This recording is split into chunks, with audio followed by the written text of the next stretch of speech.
Okay, so we're starting on 4.3. We just finished 4.1.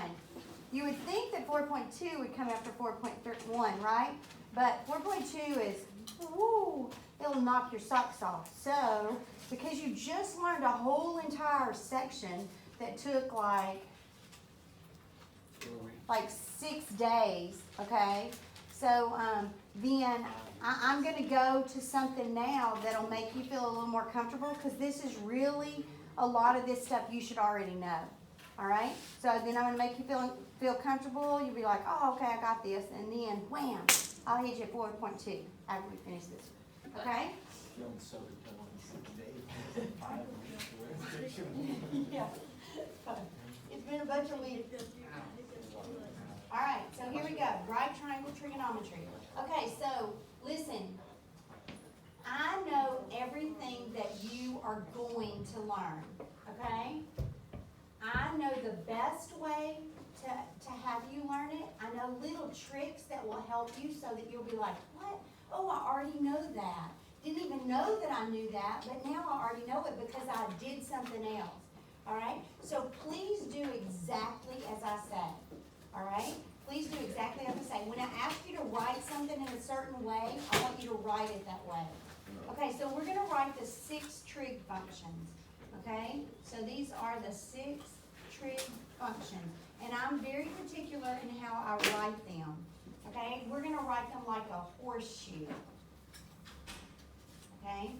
So, first of all, there is the sine function. Second, there is the cosine, or some people call it cosine. A lot of times the people that call it cosine judge the people that call it cosine. Okay? They think they don't know what they're talking about. So I will call it both of them. Because if I only called it cosine and then you went to college and your teacher called it cosine, you might be going, what is he talking about? All right, so I'll use both of them. Tangent. Now I'm going to go across. See, I'm going to go, I'm doing this. I'm doing a little horseshoe thing. Okay, so now I'm going to start at the bottom and go up. Here I'm going to put cotangent.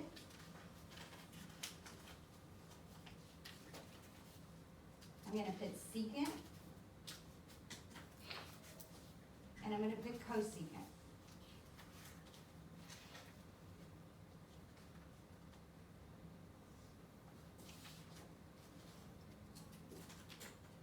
Okay? Now I'm going to go and list the abbreviations. The abbreviations for sine is S-I-N. That's why some kids call it sin. It is not sin, okay? It is sine. It has an E on it, all right, which makes that I, long or something? So, not sin. Sin's what you do that's wrong, right? There's nothing wrong with sine. This is cosine, C-O-S. This is tangent, T-A-N. This is cotangent. It is C-O-T. If you get an old school person, when I was in school, you could either use C-O-T or C-T-N, and they let you use either one of them. But now they only use C-O-T. Okay, cotangent. This is secant, S-E-C, and this is cosecant. Cosecant is the one that's probably missed the most. Kids write crazy stuff. It's C-S-C. That's what it's supposed to be. C-S-C, cosecant. All right, so that's all we're gonna do today, pretty much, is talk about these trig functions right here. So the first thing I want to do is I want to talk about the definitions of these trig functions. So there's lots of different ways to do it. This trig, it's right triangle trigonometry, so it can only be used in a right triangle.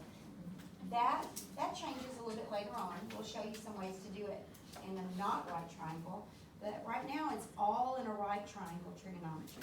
So here's my right triangle, okay? And I'm going to be referencing this angle right here. I'm going to call him theta, okay? With respect to this angle, I have 3 sides, right?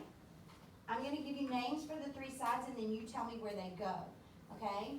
Adjacent, opposite, and hypotenuse. Adjacent, opposite, and hypotenuse. So I'm gonna do the hypotenuse first, all right? So where's the hypotenuse? Above. Yeah, he's across or opposite this right angle. He's the biggest side. That is my hypotenuse.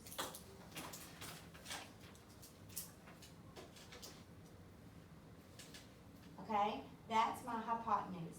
Now, with respect, now y'all, this hypotenuse would never change, even if I were talking about this angle up here, okay? But with respect to this angle, which side would be the opposite side? The opposite side. Right. Yeah, the one right here on the right. He's opposite that angle, so we call him the opposite side. With respect to this angle, which side would be the adjacent side? The bottom one. This is adjacent also, but he's the hypotenuse, okay? So he can't be the adjacent. This guy is the adjacent side. All right, so everybody okay? Sure. Now, if I changed it and I started talking about this angle up here, would the hypotenuse change? No. No. Would the adjacent and the opposite change? Yes. Yes. Then this side would become the opposite and this side would be the adjacent, okay? So they're not like locked in stone. It's with respect to a certain angle. And I'm only talking about these acute angles right here. Anybody know the rule on these acute angles, what they are? They have to be? I can't hear y'all. 60, They have to 30, add or up to 45. 90. That's exactly right. They have to add up to be 90. You're telling me possible measures, but I want to know what could any of them be. You're restricting them. Any of them could be anything as long as it adds up to be 90. What's that called? Right. No. Complementary. Complementary. Okay. Very good. Very good. Well, see, that was 3 weeks ago when we were in school and we learned that. Remember? Okay. So those are complementary angles. All right, so I'm going to tell you the definition of the 6 trig functions. We're going to write them that way.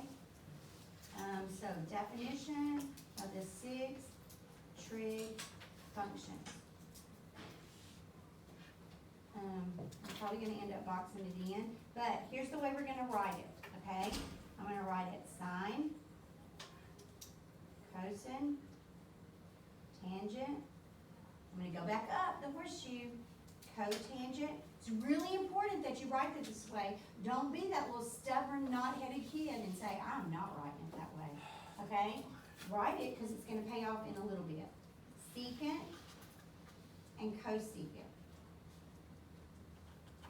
Okay, so lots of different ways that you can learn the definitions. I don't care. Some of y'all learned SOHCAHTOA. I'm not a speller. I couldn't spell SOHCAHTOA if my life depended on it, okay? But I do live here in Southeast Texas, so I know that when it rains, the fire ants come out, right? Yes? Okay, y'all, I'm warning you this. If you're around or you have little kids with you and they go outside, they will stand in a fire ant bed. I don't know how they find them, but they always do. And look, fire ants, like the first one that gets on you, does he bite you? No. No, they wait until they completely covered your whole foot and leg, and then someone screams, go, and they all start biting you at the same time, okay? So this is how I remember what they are. Oh, heck. A hill of ants. Okay? Oh, heck, a hill of ants. So, here's what that means. Sine. Oh, heck. Opposite over hypotenuse. A hill. Adjacent over hypotenuse. Of ants. Opposite over adjacent. Okay? So, here we go. Sine. Opposite over hypotenuse. Are you with me? Is everybody okay? Cosine, adjacent over hypotenuse.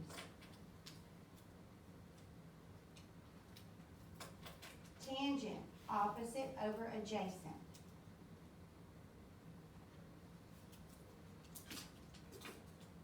Now, watch this, people. The reason I make you write these is because now every one across from that is his reciprocal function. So what am I going to do with all of these? Flip them. So now I know all these. How many did I have to learn? 3. Sine, cosine, tangent. Oh heck, a hill of ants.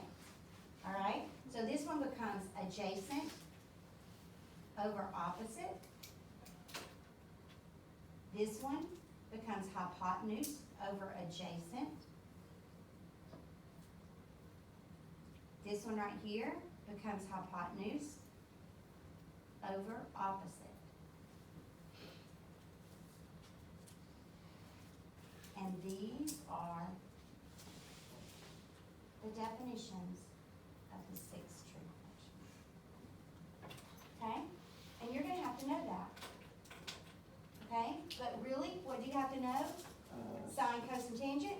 Oh heck, a hill of ants. Alright, so let's see if we can use it. Are you ready? Example 1. Find the 6 trig functions, or they say values, sorry. 6 trig values of the given triangle.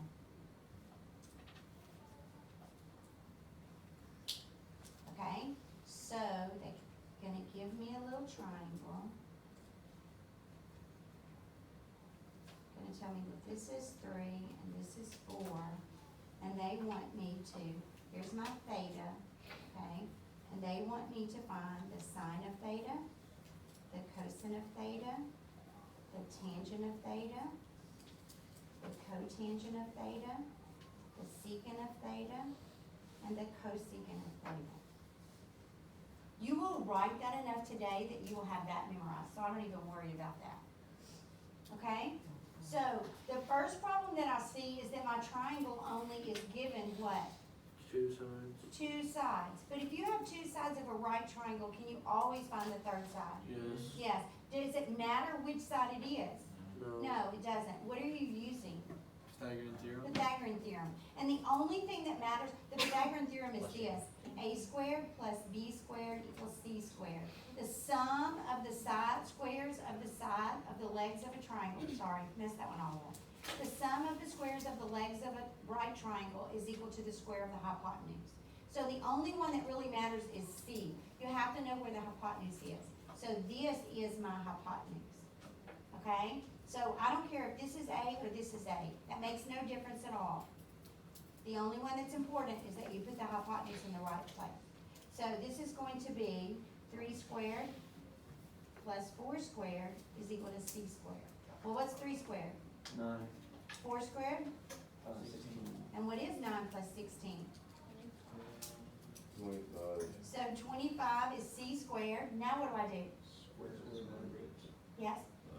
It's also one of those perfect triangles versus the 3, 4, 5. It is.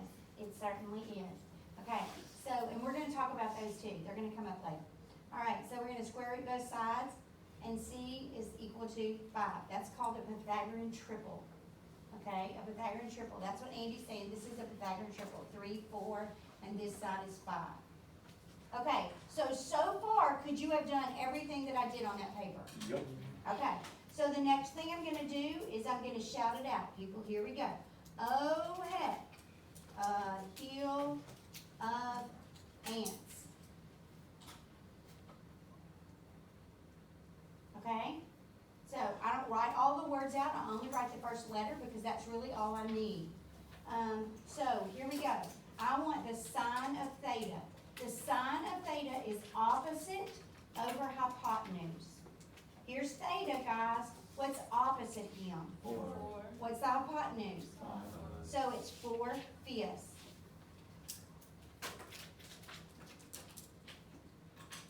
Cosine of theta. The cosine of theta is adjacent over hypotenuse. So here's my theta. What's adjacent to it? 3/5. What's the hypotenuse? 5. So 3/5. Now is this hard? No. This is not hard. Not yet. Tangent, opposite over adjacent. So here's my theta, opposite, 4, adjacent, 3. So 4/3. Now, do I know these over here? Yes. Because all you gotta do is flip these fractions, okay? Find his reciprocal. So this one would be 3, 4. Now wait, let me make one thing plain and clear. If you weren't very careful over here and you missed these, what's gonna happen when you do that, when you flip it? You're gonna miss it, okay? So be careful about that. This one's gonna be 5/3, and this one's gonna be 5/4. All right, everybody okay? That's not bad, is it? Nope. Okay. So, let's, well,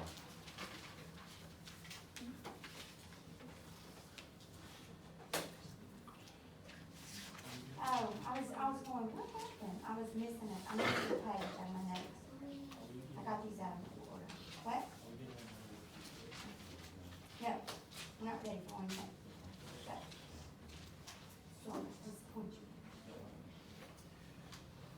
Okay, so, the next thing I wanna talk about is your 50-point memory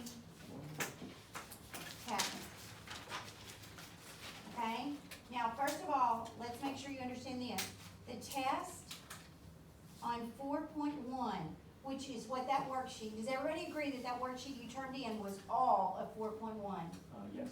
Okay, that's the whole entire thing, so I'm going to test you on one section. Normally, we don't test on one section, but that was a lot of stuff, wasn't it? Okay, and it's stuff we're gonna use the whole entire semester, so all the way through trig, you'll keep using that stuff, kinda like the alphabet, all right? So we'll keep using it, so I need you to know it. So your test on 4.1 is going to be, Tuesday. yes, thank you. Tuesday, September the 22nd, right? Yep. The day after your birthday? Mm-hmm. It's 3 days before my birthday.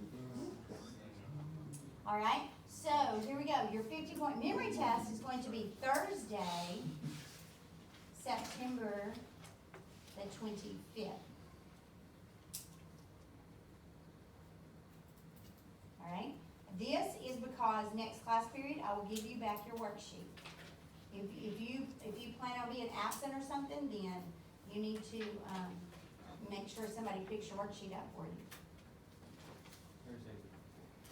Oh, yes, it is. See, I'm thinking about my birthday.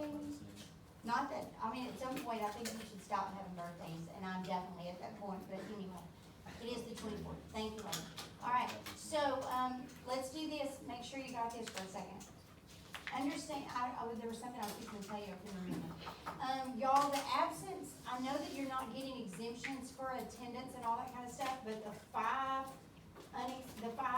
absence things, do they have to be unexcused? The 5 unexcused absences, that is a thing, and you will lose all your exemptions.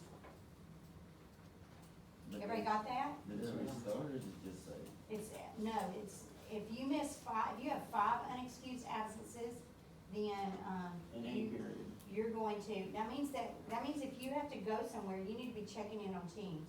You need to be messaging me on Teams and saying, hey, Ms. Davis, I'm here, and I'll count you virtually present, okay? So you need to take care of your business, or you're gonna end up losing all your exemptions, and I promise you don't wanna take this semester test, okay? All right, so here we go. Your test is draw and label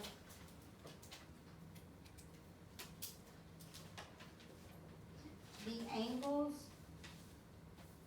and sides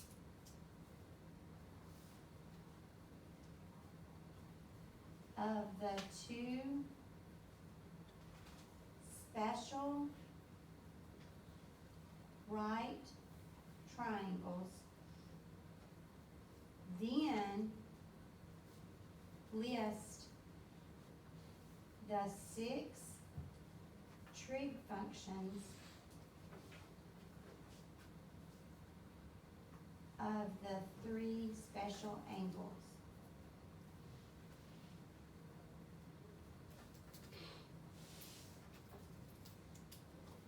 Okay, we're not listing the trig functions of a 90-degree angle, so it will be all the other angles. All right, so does anybody know what the 2 special right triangles are? You learned these in geometry. A right angle with a 30 degrees, or a right triangle with 30 degrees and 60 degrees. And Okay, so a 30, 60, 90, and what's the other one? 45, 45, 45, 90, okay? So a 30, 60, 90 is one of the special right triangles, and the other one is a 45, 45, 90. Okay, so I'm gonna do the 30, 60, 90 first. So I have to draw it, so I'm gonna draw it. It doesn't, y'all, I don't care. I don't care where you put the 30 and where you put the 60.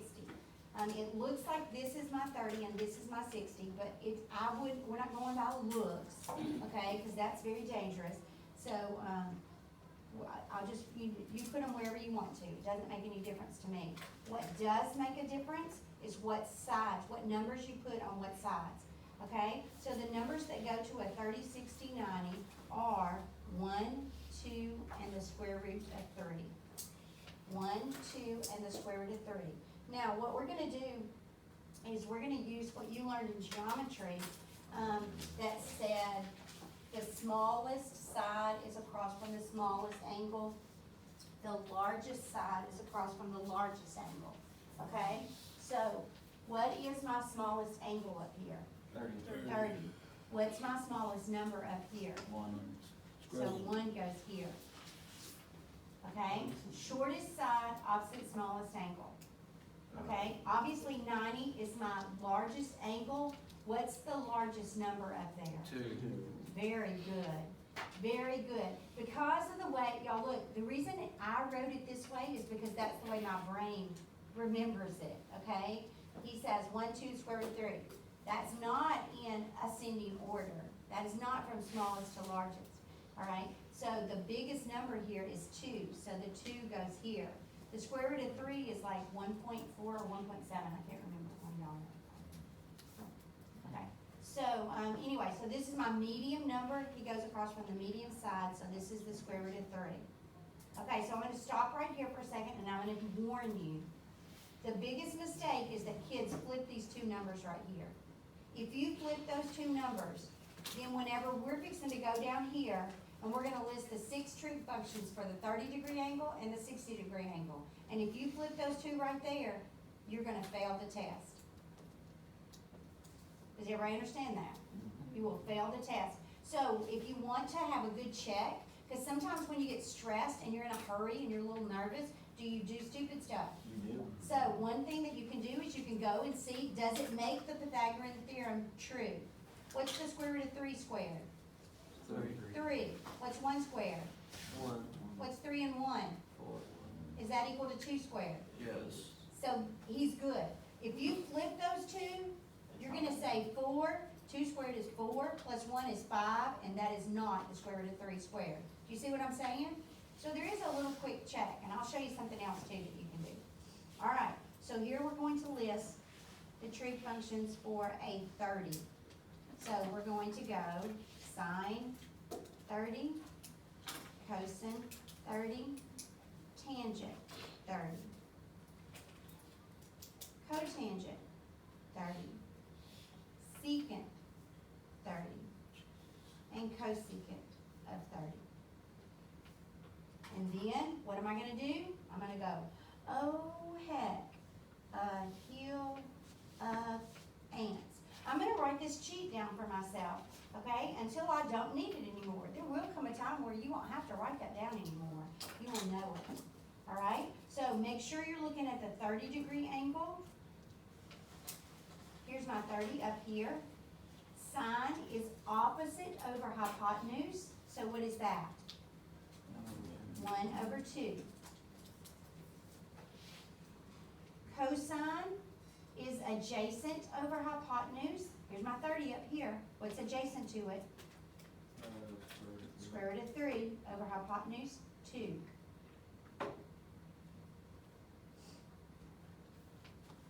Tangent is opposite over adjacent, 1 over the square root of 3. Wait, can't we like not have squares on the bottom? That's a very good question. Okay, so I'm not really sure why. I think the math people started talking to the English people too much.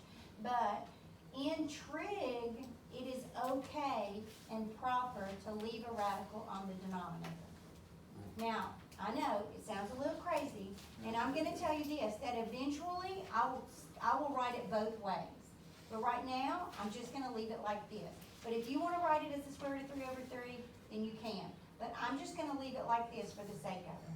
If you write it as the square root of 3 over 3, and then you flip it over here and you don't reduce it, you'll be wrong. So I'm gonna leave it alone like this. I suggest you do that for right now, we'll talk about it later. Okay? Alright, so now I'm gonna go and flip them all. So this becomes the square root of 3 over 1, which is just what? The square root of 3. Okay? This right here becomes 2 over the square root of 3. And this becomes 2. Now we're going to do the 60s. I'm going to do the same thing, guys.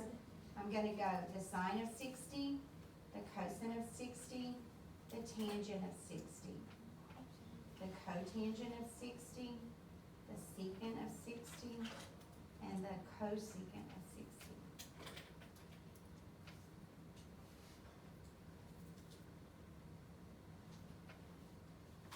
I can write my little cheat again. Oh heck, a hill of ants.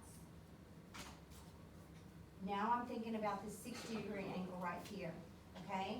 So sine is opposite over hypotenuse. So what's opposite? Square root of 3 over 2. Cosine is adjacent over hypotenuse. 1 over 2. Tangent is opposite over adjacent. The square root of 3 over 1 is simply what? There you go. Now we're going to flip, flip, flip. So, the reciprocal of the square root of 3 is 1 over the square root of 3. Y'all, anytime you put 1 over something, it takes its reciprocal. 1 over a fraction flips that fraction, okay? The reciprocal of 1/2 is 2. And the reciprocal of the square root of 3 over 2 is 2 over square root of 3. So on the test, are we gonna be, is it okay if we leave the? This is what your square test roots? looks like. Yeah, is it okay if we Right leave here. the square roots in the answers? Yep. And you're just gonna tear out a blank sheet of paper. I'm gonna say, hold it up, show me both sides. You have 15 minutes. Go. Alright? And you'll do this. And then you're gonna do this one over here. This one's not gonna be as involved because there's only one special angle. Because we don't do the 90s. Okay? There's only one special angle. So you'll have the 30, the 60, and then the 45. Alright, so let's draw a 45-45 triangle.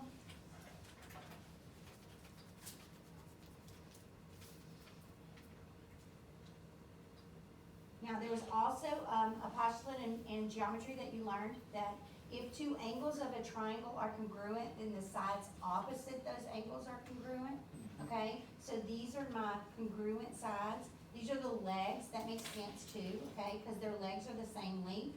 The numbers that go with the 45, 45, 90 are 1, 1, and the square root of 2. So 1, 1, and the square root of 2. Okay, so let's look at some other things. Doesn't Alright. it stand for like x, and then X square root of 2. Mm-hmm. Except for an x, we used a 1. That's what we did. And the reason is, we'll learn in section 2, but because we're putting it on the unit circle. Okay? So it's 1 unit. Alright, so look at this.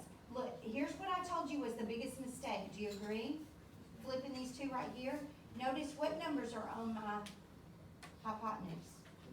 2. The 45 is the square root of 2. This one is not the square root of 2. Be careful you don't get that mixed up. That'll mess you up. Okay, so now we're going to list the 6 trig functions for a 45.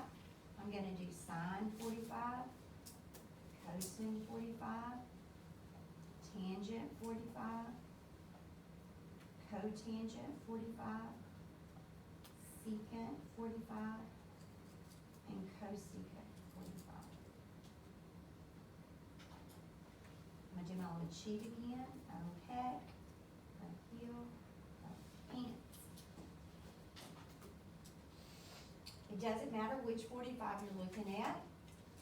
Sine is opposite over hypotenuse, 1 over the square root of 2. Cosine is adjacent over hypotenuse, 1 over the square root of 2. Tangent is opposite over adjacent, 1 over 1 is 1. Gonna take the reciprocals over here because these are the reciprocal functions, okay? Remember what makes a reciprocal, 1 over that makes a reciprocal. So, the reciprocal of 1 is 1. When you flip this guy, the square root of 2. When you flip this guy, the square root of 2. So, this is what your memory test is. Oh, you don't even need those pink things in there.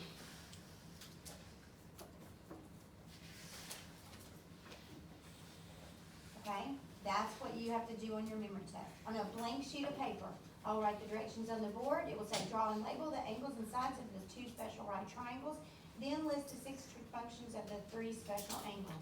I will not tell you what the 3 special angles are, and I will not tell you what the 2 special right triangles are. You have to know that. Basically, it's a memorization test. Yes, it is strictly a memorization test. Anybody have a question? Is everybody okay? All right, so I want you to look at this for a second, and I want you to notice some stuff, and then we're gonna talk about it, okay? I want you to notice that, what is the sine of 30? 1/2. What's the cosine of 60? 1/2. Oh, the sine of 30 and the cosine of 60 are the same, okay? What about this one? What is the tangent of 60? What's the cotangent of 30? Square root of 30. Okay. What is the secant of 45? What's the cosecant of 45? Square root of 2. Okay, so let's see if you can draw some conclusions from that, all right? So the first one I said was the sine of 30 and the cosine of 60, all right? The next one I said was the tangent of 60 and the cotangent. So I said sine and cosine, tangent and cotangent, and then I went secant and cosecant. What do you notice about those? They're all the same. They're kind of the same, but one was the function and the other one was the what? Reciprocal. Not reciprocal. These are not, secant and cosecant are not reciprocal. Sine and cosine are not reciprocal. But one is a function and the other one is that function with the word what? Co in front of it. Those are co-functions, okay? So when I talked about sine and cosine, tangent and cotangent, secant and cosecant, those were co-functions. Now, look at the numbers, okay? Look at the numbers. I said the sine of 30 and the cosine of 60. See those two numbers? And then I said the tangent of 60 and the cotangent of 30. See those two numbers? So it correlates to every angle that isn't the right angle. Okay, all right, you're on to it, but we haven't said the right words yet. Secant of 45 and the cosecant of 45. What do you notice about all those angles? They're off. They're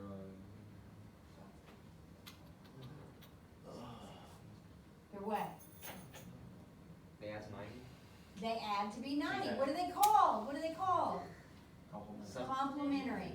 Supplementary is 180. Remember an S you can make an 8 out of with a stick, and a C you can make a 9 out of with a stick, okay? So complementary is 90, supplementary is 180. All right, so listen to what we just said. We just said that cofunctions of complements are the same, right? Sine and cosine, 30 and 60, they're both a half. Tangent and cotangent, 60 and 30, they're both the square root of 3. Now, it doesn't matter what you did. Secant and cosecant, 2. We did this one, secant and cosecant, because they're both 45s. 45 has to be 90, okay? So, watch. Y'all, this is how cool I am, okay? I made this up, all right? That's a, oh, I don't want to write it there. I don't have rain. Okay, so I'm going to write it here. I'm going to show you what I call it, okay? I call it the C cubed rule. Okay? Now, do you think the book calls it the C cubed rule? No. People, you will not find that anywhere, okay? And here's what the C cubed rule, obviously, how many C's is it gonna have in it? 3. 3. So, the first one is cofunctions of, what kind of angles do we have? Complementary. Yeah, so complements. Cofunctions of complements are, what's another word that stands for the same, that starts with a C? Congruent. Oh, what?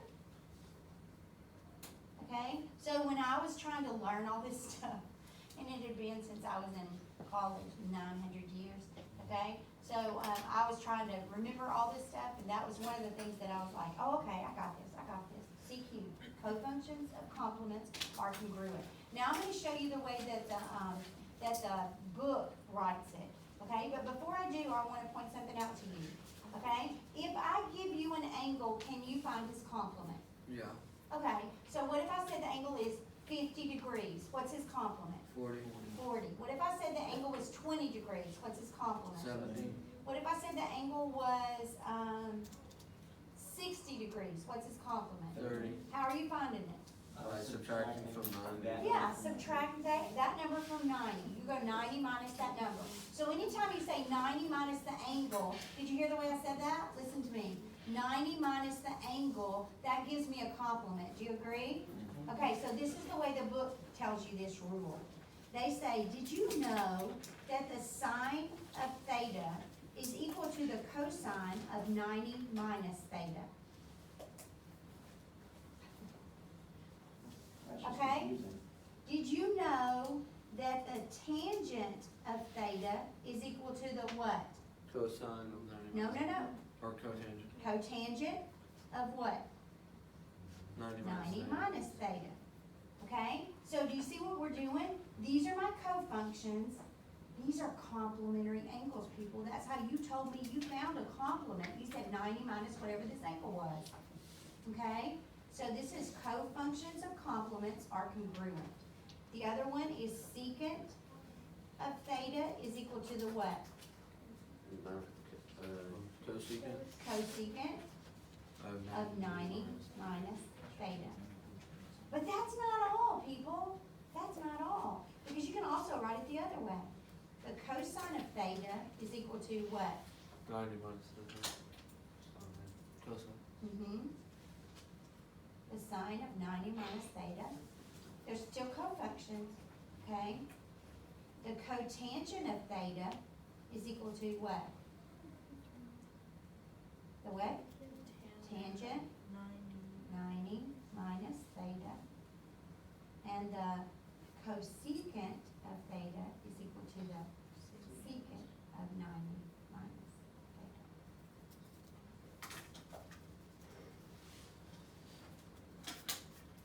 All right, so just a little insight into my strange little brain, all right? So this is what the book told me, and I go, what? I gotta know that? So I figured out a really easy way for me to remember that. Now that's what you're gonna have to do. When you have to learn some stuff in college and it looks like this, you're gonna have to figure out, whoa, I don't know that I can memorize that, but I can do this. That's good. All right, you ready? Here's the next thing. The next thing is we're gonna learn the fundamental, emphasis on fun, because it's the mental part of the game, trig identities. Now, these will be on a memory test, okay? But they're not gonna be on this memory test, they'll be on the next memory test, all right? There are 11 of them, and guess what? 6 of them you already know. That's pretty cool, right? You already know them. Some of you are like, I don't know them. Yes, you do. You've been writing them down, okay? So there are 3 groups. The first group is the biggest group, and it is called the reciprocal identities. Reciprocal. Okay? Now we know these, right? Because the way that we wrote them in that horseshoe fashion, that gave us the reciprocal ones. So I'm gonna write them that way. Sine, cosine, tangent. And then I'm gonna go over here and go cotangent, secant, cosecant. Now, really, all I'm gonna have to do is set the example, and then you could run with this, all right? The sine of theta is equal to the reciprocal of this guy right here, which is 1 over cosecant theta. Remember how I told you to find a reciprocal, you put 1 over that number? That's what we're doing, all right? The cosine of theta is equal to what? 1 over the secant of theta. The tangent of theta is equal to 1 over the cotangent of theta. Now what are we gonna do here? We're gonna go back, right? So the cotangent of theta is 1 over the tangent. The secant is equal to 1 over the cosine. And the cosecant is equal to 1 over the sine. Okay, so these are the 6 that you already know. Does everybody agree with me, that you already know those? Okay, so the next group is called the quotient. It only has 2. I'm gonna show you one. You're looking at it. It is on your paper right now. You are looking at it. You just don't know it yet. And then you can find the other ones because of this one right here. Okay, so this one's called the quotient. Okay, quotient, what does quotient mean? Division. Division, all right? So, tangent. Tangent, it's on my paper, look up here. Sine over cosine is tangent. Sine over cosine is tangent. So, tangent is the sine of theta over the cosine of theta. The other quotient one is cotangent. People, what do you know about those two? What are they? Look at them. They are what?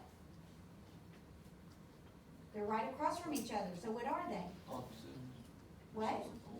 The reciprocals. What do you do with reciprocals? Flip them. You flip it. So if tangent is sine over cosine, what's cotangent? Cosine over sine. Cosine over sine. So about sequent, cosecant. No, we don't, on the quotient, we only do these two, okay? Now, look at this, all right? So this is another way that will kind of, there's a lot of different ways to memorize stuff, people, okay? I mean, I'm showing you my ways, but, notice that on the tangent function, the sine is on top. The plane function on top. On the cotangent, the cosine is on top. Cofunction on top. You got that? Okay, you're looking at it right there. Sine over cosine is tangent. All right, the last one has 3, and it's the most difficult one.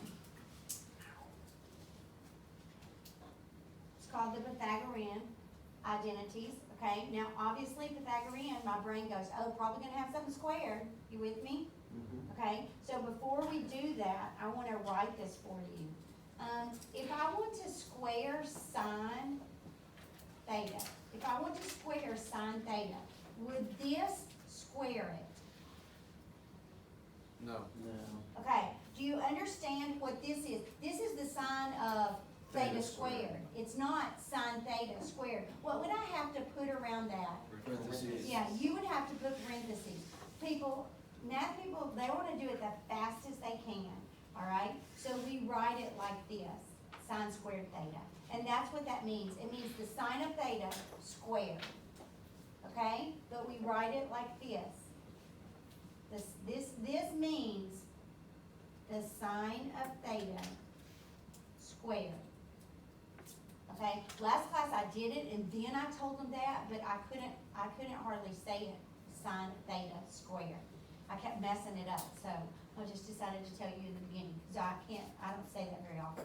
So this is what everybody says. All right, so the Pythagorean identities. There's gonna be 2 ways that, I'll show you 2 different ways to get the Pythagorean identities. But I'll tell you that you have to know one of them, okay? Regardless of how you do it, you have to know one of them. So the one that you have to know is sine squared theta plus cosine squared theta equals 1. sine squared theta plus cosine squared theta equals 1. Okay, so I'm gonna go ahead and write the other two, and I'll tell you how I memorized them, and then I'll show you a trick that a kid taught me one time, okay? So, the other one is 1 plus tan squared theta equals secant squared theta. What?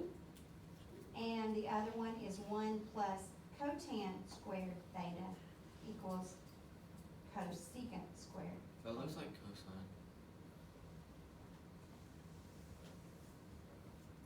Oh, I did write cosine, sorry. It's supposed to be cotangent, sorry. 1 plus cotan squared theta. Okay, so I'm gonna tell you how I memorized them, okay? I memorized them by, the sine and the cosine. The tangent and the cotangent are both on the left, and they're both with the 1s, okay? Tangents and cotangents are both with the 1s. The tangent is with the secant, and the cotangent is with the cosecant.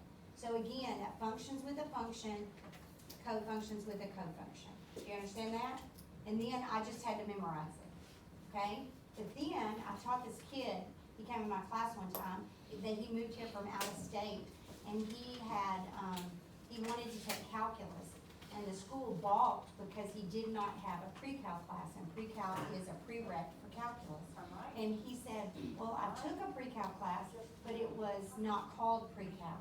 And so they made him take a PreCal class. So he took my PreCal class and a calculus class at the same time.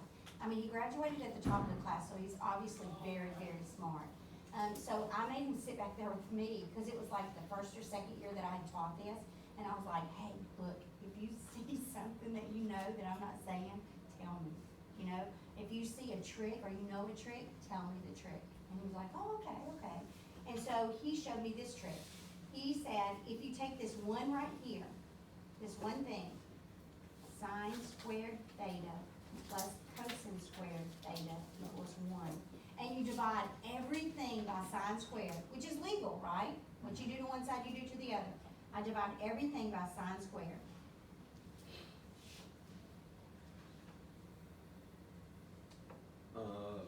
What is sine squared over sine squared? 1 plus, what's cosine squared over sine squared? Cotangent. Cotangent squared. You see that? Cosine over sine is cotangent, so when you square them, you get cotangent squared. And 1 over sine, look at there.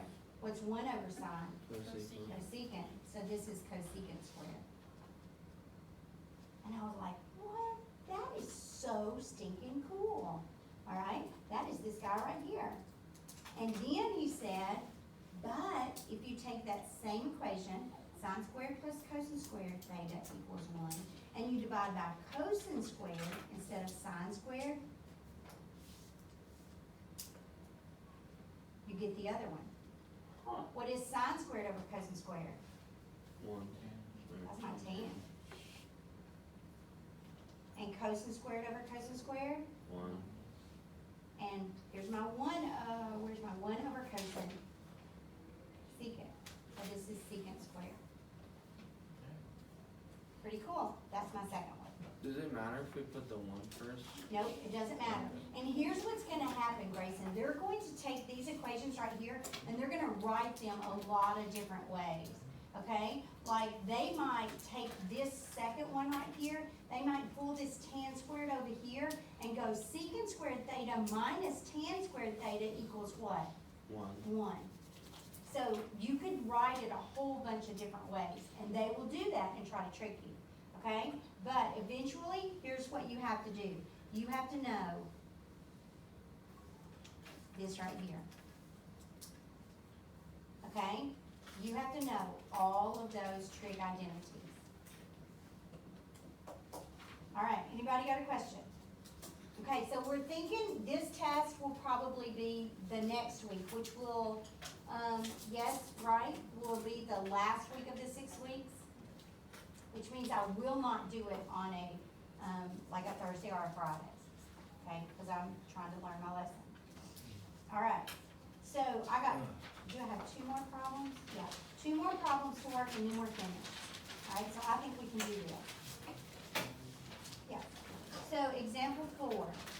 Example 4 says, what if I tell you that the sine of theta is 0.6? And I tell you to find the values of A, cosine theta, and B, tangent theta, using the trig identities. Okay? Using the trig identities. Okay, so 99% of the time, when they ask you to find things, the order that they ask you to find them in is the best order. Unless you're just like, oh, I know how to do this one really quick. Okay? But if you kind of get stuck and you're like, oh, I don't really know what to do, then always start with this first one. Sometimes you can't find the second one until you find the first one. So they're kind of giving you a clue right there. All right? So A says, I want to know what the cosine of theta is. So I'm going to look at my trig identities. I know what sine is. So I want to find an identity that has a sine and a cosine. Okay? So look at your trig identities. Find me an identity that has a sine and a cosine. The quotient of tan.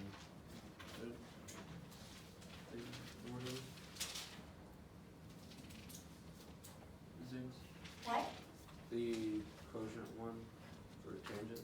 The tangent? Okay, so here's the problem with the tangent one. Generally, that's what the kids always pick. They always pick the tangent. They go, oh, I found one. Tangent of theta is equal to sine over cosine, right? Mm-hmm. Okay, do you know the tangent? No. So you don't know the tangent and you don't know the cosine, and you have one equation. Can you solve? No, you have two unknowns, okay? So I need an equation that only has a sine and only has a cosine in it. Sine squared theta. That's exactly right. It is that Pythagorean one. Sine squared theta plus cosine squared theta equals 1. Now I have one unknown, this guy right here, and I can solve for it, okay? So sine is 0.6, and I have to square it, plus cosine squared theta equals 1. What is 0.6 squared? Come on, people, what's 6 times 6? Yes, 36, and then 2 numbers go on the decimal point, so it's 0.36. Plus cosine squared theta equals 1. I'm solving for cosine squared. What do I do? Are you with me? This is just algebra. I'm solving for this guy. Come on. Pretend like he's an x squared. That's all he is. Okay, he's just some unknown square. I subtract 0.36. I'll leave you with 0.64. So now I get cosine squared theta is equal to 0.64. Now what am I going to do? Square root? Yeah, square root it. This is just like, now this is the same exact thing as x squared equals 0.64. So you square root both sides. Okay, the square root of cosine squared is cosine.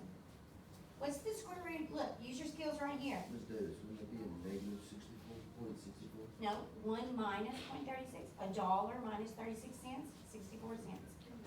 Okay? 0.8, very good. 0.8, so there's my answer. Okay? Now, the next thing they asked me to find, anybody got a question about that? You okay?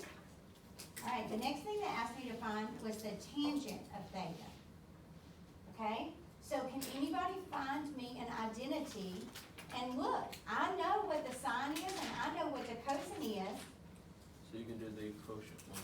There you go. So I can use the quotient formula, which says that the tangent is equal to the sine of theta over the cosine of theta. So, what is the sine of theta?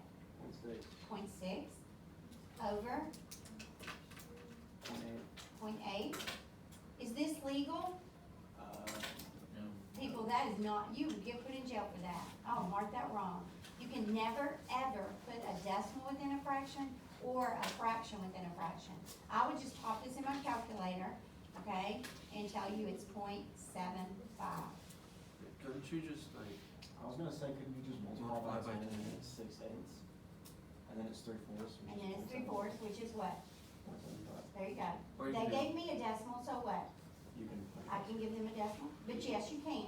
You can multiply by 10 and say that's 6/8, and then reduce it, and go 3/4, and then go, then you could write this as 3/4, whichever way. All right, everybody okay?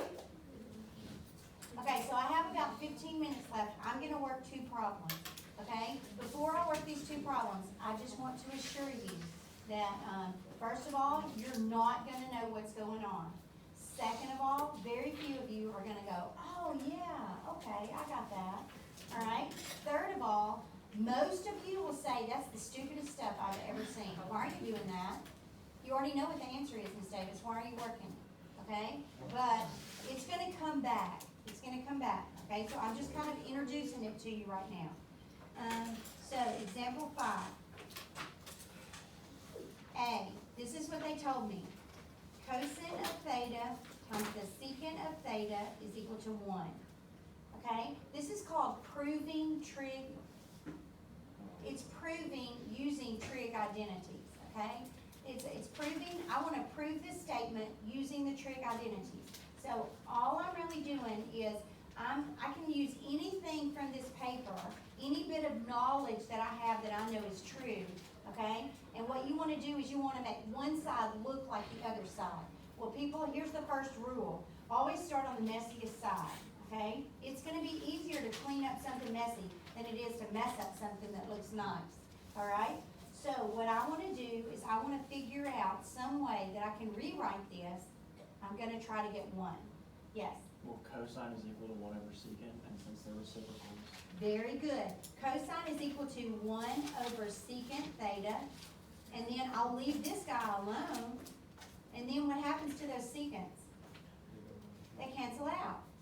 So what do you have? 1 equals 1. That is the problem. Now, obviously, am I grading this 1 right here? No. I'm grading this work right here. Now, let me tell you what the other class did. The other class said, oh, Miss Davis, secant is equal to 1 over cosine. So they said cosine times 1 over cosine. The cosines canceled out, and they got 1. And one of the kids said, oh, Miss Davis, these are reciprocal functions. When you multiply reciprocals, don't you always get 1? And I said, yes. Okay, so they saw a lot of stuff. I was kind of impressed. Y'all did too. All right, so here's the next one, okay? The next one. Oh, this is going to get into a little bit of algebra. So secant theta in parentheses.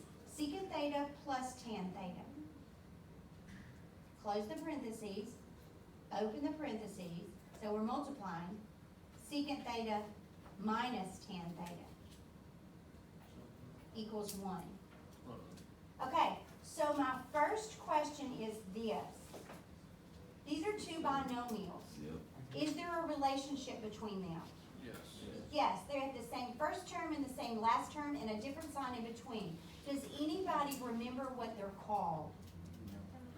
Difference of squares? it's like perfect square diagonal. Yes, we did do something like this last year. Perfect square was, I'm gonna write one letter and it's gonna make you know it. There you go.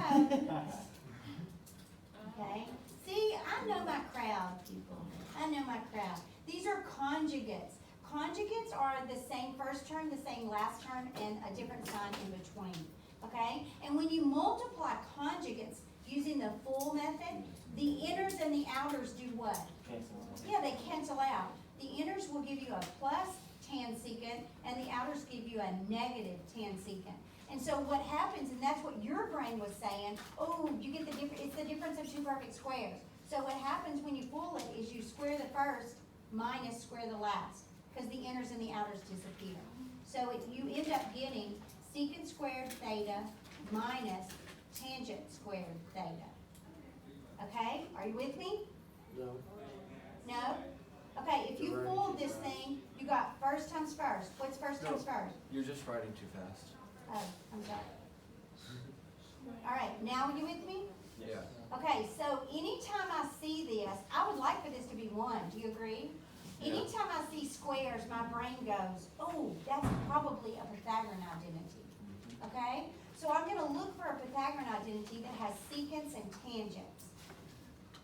1 plus tan squared theta Okay, equals secant so theta. look at this guy right here. Can I make this guy look like this? Can I make it secant squared minus tangent squared? So there's my secant squared. If I pull my tangent squared over here, he becomes minus tangent squared. And what is left on the left? 1, So what is secant squared minus tangent squared? 1.